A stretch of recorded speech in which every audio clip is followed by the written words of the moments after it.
काफ़ी एंटिसिपेशन और कन्फ्यूजन के बाद फाइनली यूनाइटेड स्टेट्स की आर्मी इन्वॉल्व हो गई है ईरान और इजराइल की कॉन्फ्लिक्ट के बीच। आज सुबह यानी संडे को 22 तारीख को यूनाइटेड स्टेट्स एयरफोर्स ने, आप सबको पता होगा, बॉम्ब किया है ईरान में 3 न्यूक्लियर साइट्स को, और जिसमें एक इंपॉर्टेंट सबसे क्रिटिकल न्यूक्लियर साइट है वो है फुर्दो।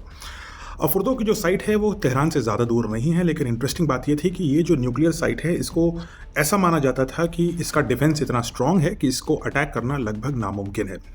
ऐसा इसलिए क्योंकि ये जो फुर्दो की न्यूक्लियर सेंट्रीफ्यूज और प्योरिफिकेशन की साइट थी, ये ज़मीन से लगभग 300 फीट नीचे गहराई पर स्थित थी। इसके ऊपर पहाड़ी थी, स्टील की प्लेट्स लगी थी, कॉन्क्रीट लगी थी, और इसलिए इसको किसी भी रूप से पेनिट्रेट करके डिस्ट्रॉय करना इम्पॉसिबल था, सिवाय एक आर्मी के लिए, और वो थी यूनाइटेड स्टेट्स की आर्मी। और सिर्फ एक ही ऐसा बॉम्ब था जो उसको डिस्ट्रॉय कर सकता था, और वो बॉम्ब है GBU-57।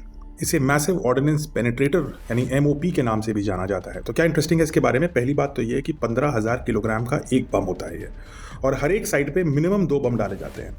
और इस 15,000 किलोग्राम के बॉम्ब को ले जाने वाला सिर्फ एक ही बॉम्बर है पूरी दुनिया में US आर्मी के पास, और वो है B-2 स्टेल्थ बॉम्बर।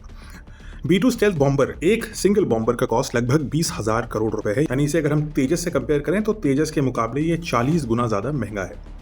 इस बॉम्बर की खासियत यह है कि ये बिना किसी रिफ्यूलिंग के 11,000 किलोमीटर लगातार हो सकता है।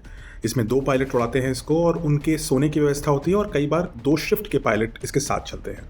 अगर इसकी मिड एयर रिफ्यूलिंग करती जाए तो अमेरिका से चल करके ये बॉम्ब करके वापस अमेरिका जा सकता है, एक बार भी लैंड नहीं करना, हवा में ही रिफ्यूल कर लेगा। अब जिस बॉम्ब का इस्तेमाल किया GBU-57, वो 2 बार डाला जाता है एक ही स्पॉट पे। पहले बॉम्ब से एक गहरा गड्ढा हो जाता है जिसका डायमीटर लगभग 80 फीट होता है, और इस काफ़ी गहराई तक, करीब 150 फीट की गहराई तक ये जाकर के गड्ढा कर देता है। दूसरा बॉम्ब एग्जैक्टली उसी पॉइंट पे डाला जाता है जहां पहले बॉम्ब ने गड्ढा किया, और ये जो बॉम्ब होता है ये असल में डैमेज करता है कोई भी अंडरग्राउंड बंकर को। फुर्दो के साथ साथ 2 और साइट्स पे भी डैमेज किया गया, और वहां पर भी बॉम्ब्स डिप्लॉय किए गए।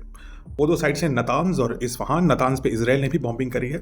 यहाँ पर US ने अपनी long range cruise missile Tomahawk, जो हमारी ब्रह्मोस जैसी है, उनको भी डिप्लॉय किया, और उसकी मदद से ये तीनों न्यूक्लियर साइट्स को बहुत बुरी तरह क्षतिग्रस्त और प्रेसिडेंट ट्रंप की लैंग्वेज में कंप्लीटली डिस्ट्रॉय कर दिया गया है। अब इसके नतीजा क्या निकलता है, ईरान इसको कैसे रिटेलिएट करता है, इसमें इसराइल का क्या रोल रहता है, क्या इससे मिडल ईस्ट में एक नया गल्फ वॉर पैदा होता है, ये तो समय बताएगा।